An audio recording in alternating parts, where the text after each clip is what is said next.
Hello அப்படியானால் நான் 3 காரியம் சொல்லுவேன் ஆங்கிலத்தில். அதாவது ஒரு நிச்சயம் அஷூரன்ஸ், 2வது அசிஸ்டன்ஸ், 3வது அக்யூட்டன்ஸ். தமிழில் புரியலனா கூட பரவாயில்லை சொல்ல.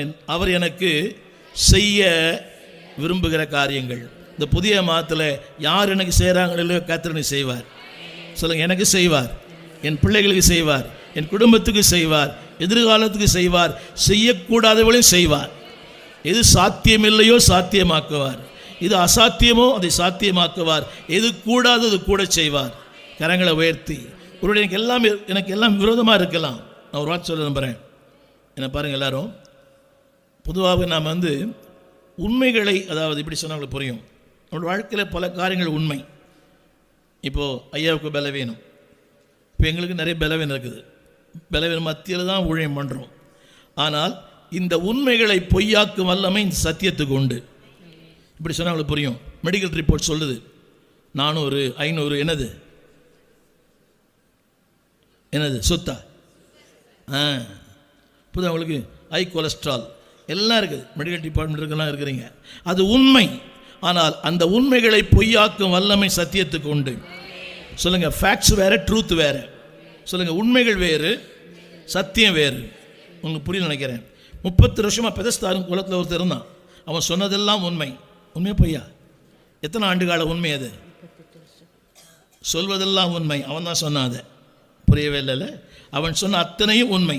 என்னை கொண்டு போய் விட நான் இறங்குவதற்கு முன்பாக அவன் சொன்ன எல்லாம் உண்மை. 38 ஆண்டு கால உண்மைகளை 38 செகண்டில் அவர் பொய்யாக்கிட்டார். கரங்களை தட்டி ஆமீன் சொல்ல மாட்டோமா? சொல்ல, 38 ஆண்டு கால உண்மை. பாருங்கள், இப்போது ஒரு 2 மாதம் இருக்கும் ஐயா பலவீனம். இந்த 2 மாதம் பலவீனங்களே எங்களால் தாங்க முடியல. உண்மையாக பொய்யா? இப்போதான் உங்களுக்கு ரொம்ப கஷ்டம். பாவம், பாஸ்டமாக்கா நன்றி சொல்லுவோம். எல்லாம் ரொம்ப கஷ்டம். அது கடந்து போட தான் தெரியும். நான் 3 மாதம் படுத்த படுக்கையில் இருந்தேன். ஐ லாஸ்ட் மை ஸ்பீச். என்னுடைய பேச்சு திறன் கூட போயிடுச்சு. சர்ஜரி டாக்டர் மெடிக்கல் இருக்கிறவங்களுக்கு தெரியும்.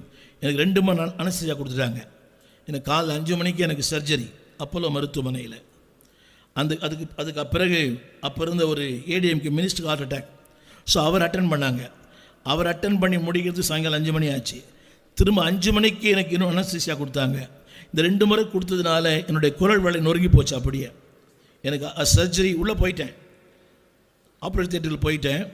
எனக்கு அந்த கான்ஷியஸ் போயிடுச்சு. 5:30 மணிக்கு இன்னொரு அனஸ்தீசியா. ஸோ அந்த 2 முறை கொடுத்ததுனால மெடிக்கல் டிபார்ட்மெண்ட் அது தெரியும் நினைக்கிறேன். எனக்கு அந்த குரல் வளை அப்படியே பாதிக்கப்பட்டுடுச்சு. I lost my speech. இசைக்கு லாஸ் தான் இருக்குது. சில காலம் நீ ஊமை